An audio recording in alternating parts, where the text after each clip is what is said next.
Dr. McGraw is with the Independent Emergency Physicians Group, shares candidly his perspective, his experiences, and his thoughts about concierge services in emergency departments. And so we get just a lot of questions from physicians. I wonder if you could speak to that a little bit, just in terms of how other physicians on your team feel about the service, and or what apprehensions were there at first, and have those been alleviated since we've been partnering with you. Yeah, I didn't hear a lot of hesitation. I heard maybe a little, I don't think it'll matter. I don't think it'll make any difference. Um, I think there was a lack of understanding of what they were going to do. Now, and I also have to say, if if the majority of your staff are like Fontella and Shayna, you're incredible. I think I am getting a particularly wonderful group, but they should really be, you should have people look at how they work, and they could learn a lot, because they impressed me with their innovative kind of outlook. No, my partners would tell you right now, they can't recall a time when they get in the way. They had to learn. I had to reassure them, more than once, that you can come to us, tell us when a patient's not happy, or they misunderstood us, or they don't know what's going on. And they're still, I don't think they leap at it. I think they start with the nursing staff. Hey, she was told by McGraw that something's going to happen, but she didn't understand what he said. Could you go explain it? And then Ahmed or Faith or Shannon or somebody else would go in and, sort of intervene for me. I know this happens because I only get it when that wasn't good enough. They've already, and the nurses are very protective of my partners and I. I mean, they really do try to, they know that we're running around, and so they have a more of a established relationship in many ways with the patient and the family. So they'll intervene first. It's when they can't be successful that they say, hey, I talked to this lady. She still doesn't understand X, Y, or Z. Then I go back. But I often say, gosh, I wish I had known this when it first started rearing its head 20 minutes ago. I would have saved everyone a lot of work. But I think some of the protectiveness that our nursing staff has of my partners and I is reflected that they don't come to us immediately right away, though they do sometimes. It's just not the majority. But and I think that's okay.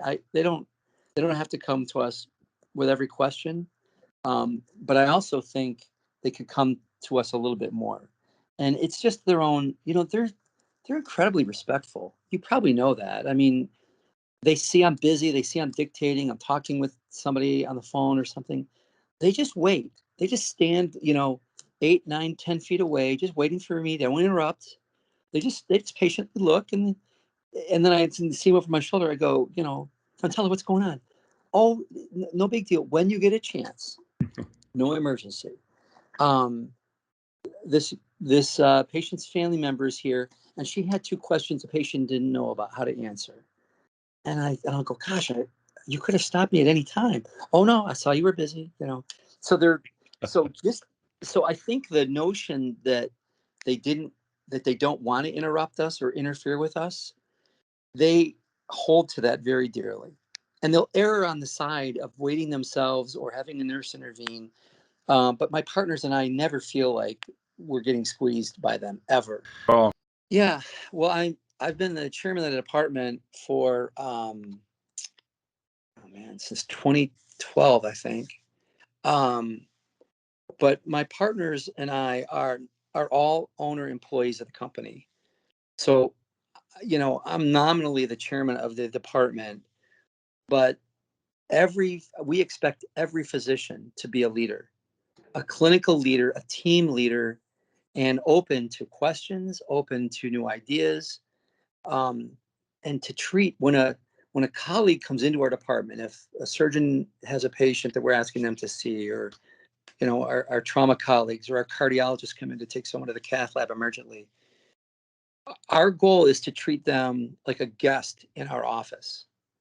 And meaning, like, we thank them for coming in. We ask because we're the home team, we know where the chart is. We know where the patient is. We know where, they need some dressing supplies to dress a wound or look at a wound that I've sort of addressed and then done what I can. And then now it's got a new dressing on it, but someone's got to take it off and give their expert opinion. So when they come in, we want to treat them like they're a guest in our office, because that's what they are. Yes, they're performing a required service. Yes, they have to be on call, and this is part of their job. But I know that if I went to one of my surgeon's office, they would treat me as a guest, right? They would treat me as a colleague, a valued member of sort of this partnership we have. I want all of my owner employee partners to view colleagues that way. And that includes EMS providers. That includes your folks, our nursing staff. This is our office. We don't pay for it and we didn't build it. And the bricks and mortar don't belong to us, but that's our office. And I won't let people be treated disrespectfully. I won't let colleagues dread coming to see us and help us. Just the opposite. I want them to say, hey, the ER got a patient, I got to go, get a food bolus stuck out of their esophagus. When the gastroenterologist arrives, we've disrupted their day with this need to have the food bolus pushed into the stomach. I want it to where they can come in, the patient's ready to go to the endoscopy lab. It's quick. They push it in the stomach. They get home or back to their own job that, is regularly scheduled. Make it as painless as we can for them. It's going to be painful. There's going to be disruption and things they have to do. But your staff, your best, and I say them individually, Shane Infantella, et cetera, but the notion of the culture you've created is to treat people like a guest. I've seen it. I know that's how I believe. My partners believe that. And no, not everybody's going to be the same, and not everyone's going to do it as well. But the fact that is something you're trying to do, your folks may be particularly good at it. Some of my partners and I, maybe not as good, but we're trying. That is the thing that will make us stand out and patients feel, and some days the worst day of their life. We're just trying to mitigate some of that worstness and make it better. But I'll tell you, that's exactly what we have to do in medicine. We are humans. It's an uncertain. Sometimes we're bereft with data. The patient's unconscious. It can't even tell us what their medical problems are. So we're often, kind of fixing things while we're even sorting out what's wrong. And it's not a lot of medical practices that have sort of that exigency present on a regular basis, but we do. So of all the areas in the emergency department, especially, but truly in the hospital, when you're dealing with an environment with that much uncertainty and sort of propensity for error, misunderstanding, judgment error, you have to be humble and know that I'm trying all this and it's not getting better. And emergency physicians and nurses are particularly good at saying, this was my initial thought and it's not getting any better. So we got to go in a different direction here. You're right. You have to have some humility, some self-awareness, and integrity. All those are true. But the environment itself, the culture we create, if it's more than just ourselves, that multiplies the benefit to the patient. And that's why I think you're correct in saying that it is a culture of honesty and transparency and, yes, safety. That vulnerability that you have to admit something didn't go right and then recover from it is something near and dear to me. Just as an example, I've had patients who were really enraged for whatever. Something didn't go right. They didn't understand me or whatever. And I can feel my own anger, welling up. I just like I'm on a basketball court. I just make the tee with my hands and let's go timeout. You're really, really angry and I'm not making you any better and I'm not making it better for myself. I think I'm just steering us right into a really unfortunate event. I'm going to go take about 4 or 5 minutes, collect what I need to understand, and I want you to take a breath, and then I'm going to come back and we're going to start over. But it's being the home team. I can do that. I can tell them I'm going to be back in 4 or 5 minutes, but I need to learn. I need to learn a little bit, calm myself down, let you take a breath, and when I come back, my parting words are always the following: you and I really actually want the same thing. You want your mom to get good care, and I want to make sure we're providing it. And then I come back and they've thought about those last words. And no matter what has transpired, It's like I've asked them for a second chance, and that's usually all I have to do. It, it stuns people when I do that. I mean, it's a little trick I learned a long time ago from a physician, but it's like they're not expecting that. They're expecting the fight to, reach some crescendo, and I just totally like, lick my fingers and put them together on the fuse, and the fuse goes out. So then I come back. They're gathered themselves. I've gathered themselves. And those last words I say, that we're on the same side, even though it doesn't feel like it. Then they're like, okay.